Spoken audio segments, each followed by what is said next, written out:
Joan is a state of being. Joan is an attitude. Joan is a personality. Joan is a mood. Joan is a band comprised of 2 members. And Joan is the girl you wish you had. And she's the fickle song we keep chasing. Wow. Just are we rolling? Because I'm giving you really good stuff right now. Okay, whenever you first listened to the first album or song you heard, or first album you heard and bought, what was it? And do you remember your feelings on it?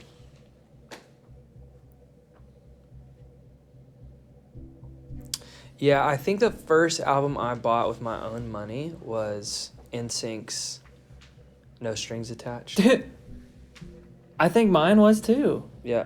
Or Aaron Carter. Same thing. Yeah, honestly. I have a distinct memory of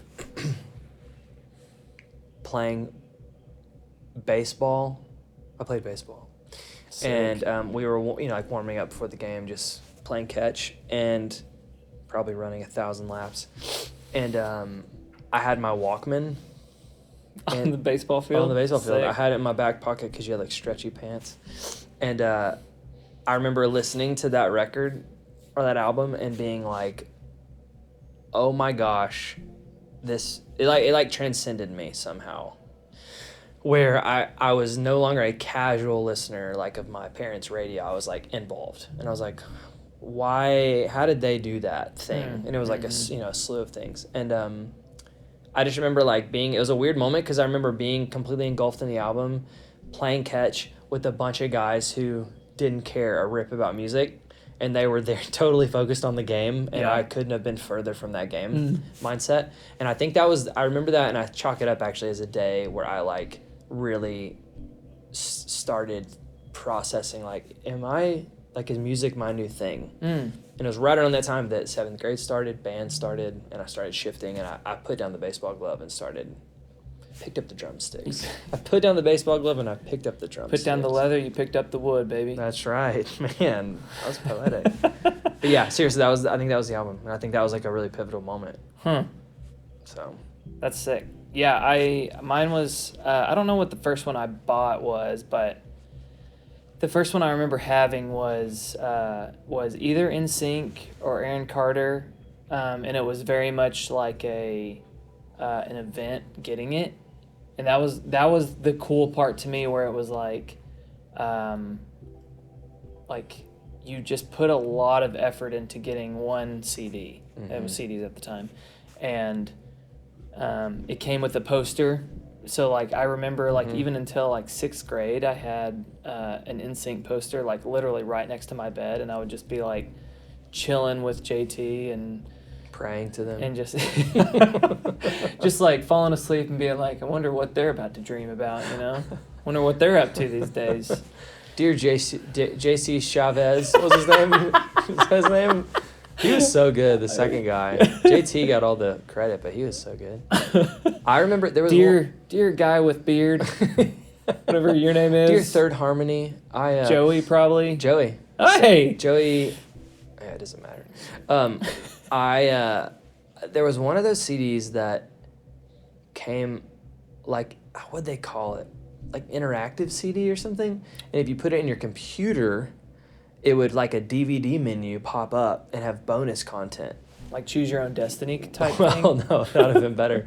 It was like chapters, like a fan club kind of thing. Like it was almost not a secret. I mean, they advertised it, but it was like, it may have like a music video with it or some biography stuff. I don't know. It was almost like you're reading like a digital magazine. But yeah. I remember putting that in our PC, like our home PC that we had, and I was just like, what is this? And now I'm sure you'd pull it up and it would look so bad. But. Yeah. There was something about like getting the packaging of the CD and like it feeling like it had to be intentionally made. It had to be like. Would you say it's gonna be made? No, okay. I was not gonna say that. But like the intention to detail and stuff. Yeah, just like artwork mattered so much. The inside of the booklet of the CD, even things like that, where it's like there were hours and hours and hours and hours spent on everything from the inception of the song to the production to the art to the and I like find myself missing those days like more and more. Just it feels like there's a lot of pressure these days to just get stuff out as fast as possible. And I don't know, I just like as we've kind of been moving along, I want to find a way for us to be able to show our attention to detail while giving an idea of what we're doing at the same time. I love the idea of like we've talked about, literally just like maybe it's best if we like the day we do a demo, we make a visual for it, and like maybe we just give it out to people and like show that instead of I think what we see a lot of the time now is either like super raw or super I don't know, almost like something that you can't tell if it's real or not.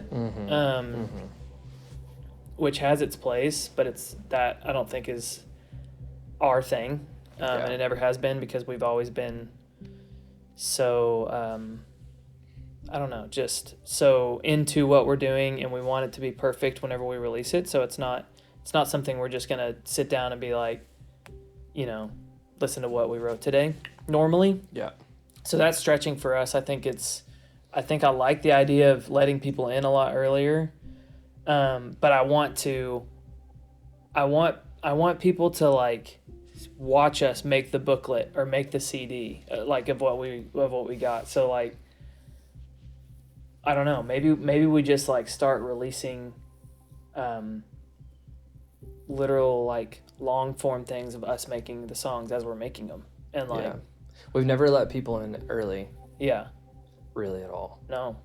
I mean, especially like until it's like like a single. Yeah, we have the song mixed whenever we let people in on it. Well, it's like slightly scary, not scary. It's slightly unnerving, because the way we work and kind of put parentheses around an idea, we have like intro, verse, chorus. Sometimes we'll write verse 2 and have like up to chorus 2, but most of the times it's like kind of a snapshot, and then that sits. And it's like, we could show everybody that and it make it to an album, or we could show it and you never hear it. Yeah. But that's kind of fascinating too, of like, because content now is such a thing that everyone in virtually every business has to deal with, to have like some sort of, if you want an online presence and really any audience at all, you kind of have to have some of those, play by some of those rules. But this like,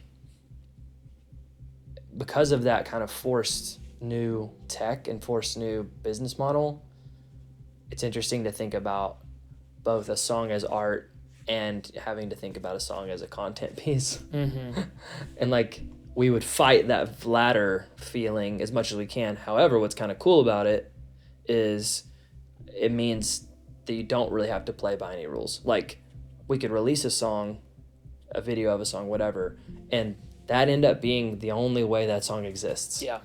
Which is weird, but kind of fun too, because it takes pressure off of us of like, okay, if something, let's say something hits really well with an audience and we're like, oh wow, we didn't think that one would, but it's got a good reaction. It's like, okay, maybe that's one that we hone in on. Maybe it's not. Maybe it doesn't end up still fit. It's like, I'm curious to see if we do that, like what it'll, not even response, how we gauge the response and our response to the response, or if there is even or does it matter, or does it matter, exactly, like what's going to be our MO. I've been thinking a lot about just like releasing versus not releasing versus released music. I'm trying to think how to say it. I've been thinking about released music versus unreleased music a Yeah. lot. So like, you know, back to whenever we got NSYNC album on CD, Yeah. and that's obviously that was the only way you could get it, was packaged, released, distributed. There was a process like of how it was made. Even whenever streaming services came around, and like that was the way to get things. It's interesting to think of the dynamic of how things have been. Like LimeWire was the precursor Like LimeWire, to Napster, streaming. Kazaa. Exactly. Yep. Those were the precursor to streaming services, and all of a sudden the thing that was a no-no, which was getting songs, just ripping them free, all of a sudden streaming services come along, and that's a normal thing. Right. Now I'm thinking of, okay, what's the future? And it seems more and more people are just like putting songs out on social media or whatever, in whatever their way is. And it doesn't matter if they're on streaming services. I don't know. And so it's interesting to think like in our version of that, like maybe it doesn't matter in the end, like where these land, they can still hit people in a certain way wherever they are. So like, you know, what I think I love about what we do, it's creating music, creating beautiful visuals that reflect the music or go alongside them in a way that we had seen whenever we were making the music. And so why can't we do that now? Like instead of doing it when after the song is mixed, after the song is done, totally like complete, and we're like, we know it's going to be on an album. Right. Why not start now? We have a demo. Our demos are like really close to mix most of the time. Yeah. So it's like, it feels really good already. You get the idea. Why not create something with that and give a visual part of the demo alongside, and just let people in on it early on. And that way, who knows if it ends up on an album? It's still out there, and like maybe it will only live forever as a verse and a chorus and never be touched again. Or maybe it'll be a completely different song by the time it's on the album. Maybe sonically it'll change a lot. Maybe it needs real drums. Maybe it needs a break beat, whatever. I love the idea of like giving people the first version of something, and then giving them the last version of something, and kind of letting them be in on the journey the whole way. I haven't seen really anything like that, and that like excites me a lot. That you know, it almost feels like a new wave of music where, you know, going to LimeWire and ripping a song and listening to it for the first time was like really exciting, because all of a sudden you don't have to buy a CD, you don't have to do this like huge event or barrier or whatever to listen to a song. All of a sudden you can listen to whatever you want, and you like, I found so many new artists and new types of music that way, and it excites me to kind of feel like we're in that sort of era again, where it's like whatever's happening, whether it's good or bad, it's shifting, and it seems like it always turns into a good thing eventually. And so I can't help but think we're like, what we are maybe moving towards, or like this idea is like a shift in a good direction. And so like, I don't know, it just feels like we've always wanted to be part of the positive force of moving forward in the music industry. And so like, that's exciting to me to like kind of be to let people in and be kind of part of the band and like see what we're doing like from day one. So I don't like being as tight-lipped. I think I used to more be like hold pretty tight to stuff, hold close to things. Like I like sharing things with our friends and like getting a reaction. I think that's going to be the thing for me personally, is like, if you release something and it hits, a label says go. Mhm. We've had friends that have, friends needs that to that's be out. yeah. We've had plenty of friends that have had a song get however many views on whatever thing, and their immediate reaction is like, this needs to be recorded and finished now, uploaded to streaming services next week, like, and it's just like a mad dash. Yep. And it's proven successful for some, maybe not all, but so I'm just curious to see, like, you can't predict any of that stuff, but like, let's say that does happen, what our reaction, what our internal kind of like knee jerk is going to be, because I could see we're stubborn. So, and I think it's like a good thing most of the time. I think that would be the one time that I'm like, oh, I could see both ways. I could see, no, don't rush it. Like, we need to get it right. If that means, even if it does well on whatever app for however long, but we don't feel good about it coming out until 6 months later, it's like, well, then we may need to follow our gut on that. Or, no, let's not, the other side is, let's not be that, let's not hold it that tight. Yeah. And let's let the world have it earlier, and maybe that jumpstarts something. It's just like, you don't know. And then none of that could happen, and it's not even a thing. But I'm just curious. That's the thing. It's like it's interesting being in today's dynamic of the music industry, because we've had so many times where like we knew for sure this song was the one for us, and like it did fine, but another song could have blown it out of the water, or like just thinking about like songs we never released or songs we never pursued because it didn't fit on a project, or because maybe it wasn't right for us at the time. Like, I don't know, it seems like there's less pressure on needing, like, for us, I think, less pressure on needing to perfect the final version. There will always be that pressure, and I think like that's why I love the art we make so much, is because what's going to be released is going to be our version of perfect for what it is. Right. So like, I like the idea of showing people the imperfect version and almost seeing like how that lands with people, because we've never done that before, and we've never really wanted to, I guess. But like, it seems like there's been so many years of like, there's always hype, there's always like, this is going to be the song, even from industry people, whatever, or this is going to be the EP, or this is going to be it, and you need this to do this other thing. You need to release this song, so you get hype around this, and then you have to do a campaign around this, and then that's going to be finally when it happens. And I think probably we've both gotten to the place where it's like, who cares about that? Yeah. Let's just put the art that we're making out, both sonically and visually, and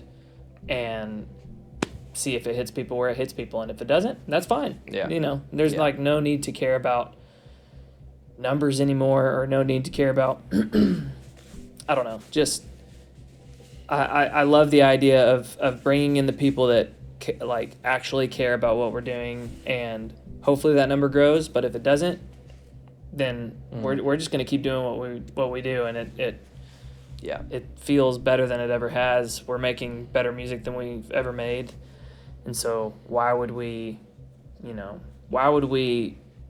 wait another year until it's like done to put it out, whenever we can give a first edition of it now? Right. So I don't know. I'm stoked. Me too. Even whatever album 2 is, or whatever's next. 7 EPs. But that's the thing. We have no idea exactly what the next thing is. We have been kind of working on a batch of songs that feel like that some might work together and some might not. But I kind of just want to like put some of our favorites out and see how they feel. And I don't know. I'm excited about the thought of it, like surface level. I'm excited about I have no idea if that's a chorus or a verse, but like, I'm excited about the thought of maybe we put together a visual around it and release it as just as what it is, and maybe how we made it or not. I don't know, but like maybe we just put that together and that's like the first thing of it, and like I think we just figured out the first thing. Meeting adjourned. Let's go.